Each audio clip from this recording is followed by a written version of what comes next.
নবান্ন থেকে এইবার বর্তমানকে শোকজ নোটিশ। তাহলে এবার কি সরকার সংবাদ মাধ্যমের উপর চড়াও হতে চলেছে? মানে সরকার পরিবর্তন হতেই কি বর্তমানের উপরে এই অ্যাটাক? আমি এরকম কিছু বলবো না, কারণ লাস্ট 10 বছরে বর্তমান সংবাদ মাধ্যমের যা বিল্ডিং একের পর এক ছকা হচ্ছিল তা চোখে লাগার মতো ছিল। ফ্রিডম অফ স্পিচ সবার রয়েছে, কিন্তু এতটা নেই যে সরকারের কাছে মাথা বিক্রি করে দিতে হবে। আগেকার সরকার যখন ছিল তখন বিভিন্ন জালিয়াতি যেগুলি বর্তমানের বিল্ডিং এর মাধ্যমে বর্তমান সংবাদ মাধ্যম করেছে তাদেরকে কিছু বলেনি, তাই বর্তমান প্রাক্তন সরকারের বিরুদ্ধে কিছু বলতে পারতো না। কিন্তু বিল্ডিং বেড়ে যেত, বর্ধমান বলুন, সল্ট লেক বলুন, নিউ টাউন বলুন, বিল্ডিং চোখে পড়ার মতো, মানুষের চোখে পড়ছে বর্তমানের বিল্ডিংগুলি। কিন্তু বর্তমান সরকার যেটা এসেছেন, তিনি যে খামতিগুলি এতদিন পর্যন্ত এনজয় করেছে বর্তমান, তাদের বিরুদ্ধে এবার শোকজ নোটিশ দিয়েছেন। 3 দিনের মধ্যে সঠিক জবাব না মিললে, অর্থাৎ যা উত্তর সরকার চায় সেই মনের মতো উত্তর যদি বর্তমান না দিতে পারে, তাহলে তাদের ক্লাস আছে, অর্থাৎ তাদেরকে ভুগতে হবে। যা যা কাণ্ড করেছে সবটারই হিসাব হবে। তো এটা তো ভুল তো কিছু না, এটা তো হওয়ারই ছিল। আমি এটা বলবো না যে কোনো জার্নালিস্ট বা কোনো সংবাদ মাধ্যম সরকারের কাছে এতটা বিক্রি হয়ে যাক, সরকারের কাছে এতটা বিক্রি হয়ে যাক যে সে আর কিছু বলতে পারবে না। মানে আমি আপনাদেরকে এটা বলছি যে এবিপি আনন্দের মতো সংবাদ মাধ্যম হতে পারে যে কিছু বুঝতে পারতো না, কিন্তু তাও নিউট্রাল থাকার চেষ্টা করেছে। বর্তমান একটা সময় আমি কি বলবো, আমার দাদু পর্যন্ত পড়তেন, আর তারপরে লাস্ট 10 বছরে যা পরিবর্তন হয়েছিল বর্তমানে, তা আমি আর ভাষায় প্রকাশ করতে পারলাম না। মানে চোখে লাগার মতো। দেখুন, মিডিয়ার কাজ এমন হওয়া উচিত যে কাজ ইন্ডিয়ান এক্সপ্রেস করে দেখিয়েছে। ইন্ডিয়ান এক্সপ্রেস কোনো গভর্নমেন্টের চটি চাটার মতো কাজ করেনি। ইন্ডিয়ান এক্সপ্রেস এতটা ভালো সংবাদ মাধ্যম, যা বিরোধী করার যে কাজ ছিল, মানে যেটা কংগ্রেসের করা দরকার ছিল, সেই কাজটা এখন করেছে ইন্ডিয়ান এক্সপ্রেস। মানে ভাবতে পারছেন কি কাজ করেছে? আমি জানাই আপনাদেরকে যে ডিম থেরাপি আমাদের বাংলায় চলছে তৃণমূল কংগ্রেসের কাউন্সিলর আর নেতাদেরকে দেখে, সেই ডিম নিয়ে এবার আমাদেরকে মধ্যপ্রদেশ পৌঁছতে হবে। এবং বিজেপির যে সিএম রয়েছেন, ওনাকে এবং ওনার ফ্যামিলি মেম্বার যাদের নাম দুর্নীতিতে জড়িয়েছে, তাদেরকে সেই ডিম থেরাপি দিতে হবে। বিষয়টা যেটা বলছিলাম যে ভয়ঙ্কর তথ্য ফাঁস হয়েছে, আর ইন্ডিয়ান এক্সপ্রেসের দিক থেকে ফাঁস হয়েছে। তো আমি লাইনটা একবার পড়ি আপনাদের সামনে। Madhya Pradesh chief minister Mohan যাদব's family bought 168 acres where his government built roads।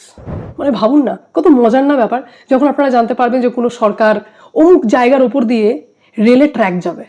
আপনারা এই জায়গাটা আগেই জেনে গেছেন, আপনারা এই জায়গাটা আগেই কিনে নিয়েছেন, তারপর সরকার অ্যানাউন্সমেন্ট করবে, রেলের ট্র্যাক হবে, আপনারই জমি অকুপাইড করা হবে, যেটা কি কিছুদিন আগেই আপনি কিনেছিলেন একটা ছোট্ট ইনভেস্টমেন্টের মতো। এই সেম অ্যালিগেশনস লেগেছে মধ্যপ্রদেশের সিএম মোহন যাদবের ওপর এবং তাদের ফ্যামিলির ওপর, যাদের রিয়েল এস্টেটের ব্যবসা ছিল। জমি কেনা বেচার ব্যবসা আগে থেকেই ছিল, কিন্তু স্পিড আপটা হয়েছিল যবে থেকে মোহন যাদব সিএম হয়েছেন তবে থেকে।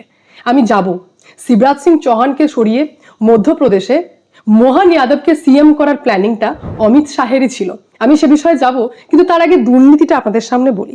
বিষয়টা হচ্ছে যে 137টা প্লট কেনা হয়েছে, যার টোটাল এরিয়া হচ্ছে 168 একর, আর এটা কেনা হচ্ছে উজ্জয়নে।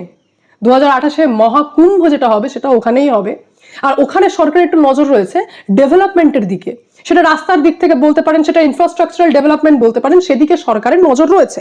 তো সেখানেই হঠাৎ করে মোহন যাদবের ফ্যামিলির লোকজন 45 কোটি টাকা ইনভেস্ট করেছে, এবং তারপরেই ইনভেস্টমেন্টের পর, জমি কেনার পর, সরকারও একের পর এক ডেভেলপমেন্টের প্রজেক্ট অ্যানাউন্স করেছে।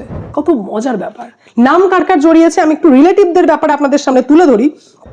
ওনার স্ত্রী সীমা যাদব, ছেলে বৈভব যাদব, ডটার ইন ল বৌমা শালিনী যাদব, ভাই নারায়ণ যাদব আর নন্দলাল যাদব, সিস্টার কলাবতী যাদব, নেফিউ অভয় যাদব, কাজন গোবিন্দ যাদব আর নীলেশ যাদব।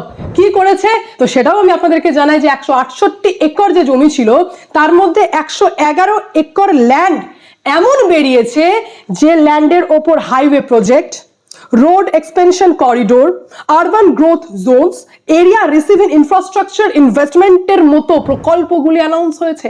আর কি মজার ব্যাপার যে এই সরকারের এই অ্যানাউন্সমেন্টের আগেই ফ্যামিলি মেম্বাররা কিন্তু জায়গাও কিনে নিয়েছিলেন, অর্থাৎ যে যে গ্রামের ওপর দিয়ে, যে যে জায়গার ওপর দিয়ে, যে যে এগ্রিকালচার ল্যান্ডের ওপর দিয়ে এই হাইওয়ে প্রজেক্ট হবে, এই রোড এক্সপেনশন করিডোরসগুলি হবে, তার আগে থেকে জায়গাগুলো কিন্তু ওনার ফ্যামিলির লোক কিনে নিয়েছেন, মোহন যাদবেরই ফ্যামিলির লোক কিনেছেন। মধ্যপ্রদেশের সিএম এর ফ্যামিলির লোকই কিনেছেন। কবে কিনেছেন? 2023-এর পর, 2 বছরে। বাহ, ভালো কথা।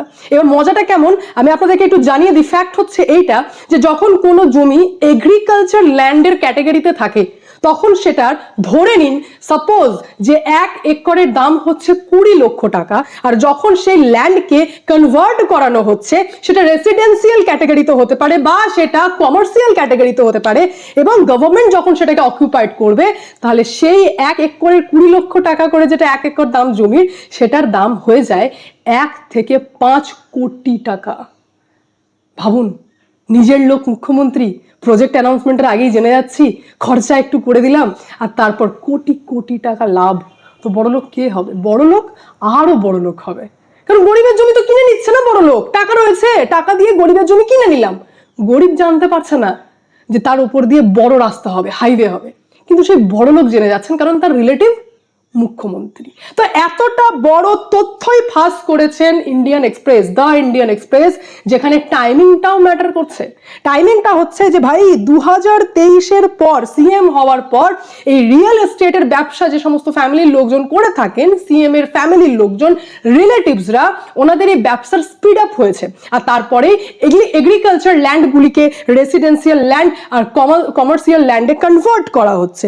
আর তো তার বাকি তো আমি আপনাদেরকে বললাম। আর আরেকজনের কথা আমি পার্টিকুলারলি বলি, যার নাম আলাদা করে নেওয়া হচ্ছে, সেটা হচ্ছে গোবিন্দ যাদব, যিনি 41 একর ল্যান্ড, ওই যে 168 বলেছিলাম তার মধ্যে 111 তো প্রজেক্ট আমি বলে দিলাম, এখানে এবার 41 একর ল্যান্ড, যেটা গঙ্গেদি এরিয়া, এটাও সেই উজ্জয়িনীরই একটি এরিয়া, যেখানে 41 একর ল্যান্ড মুখ্যমন্ত্রীর কাজন গোবিন্দ যাদব কিনেছিল মাল্টিপল ট্রানজাকশনের মাধ্যমে, এবং তারপর সেটাকে প্রাইভেট বিল্ডারকে বিক্রি করে দেওয়া হয় ডেভেলপমেন্ট পারপাসে।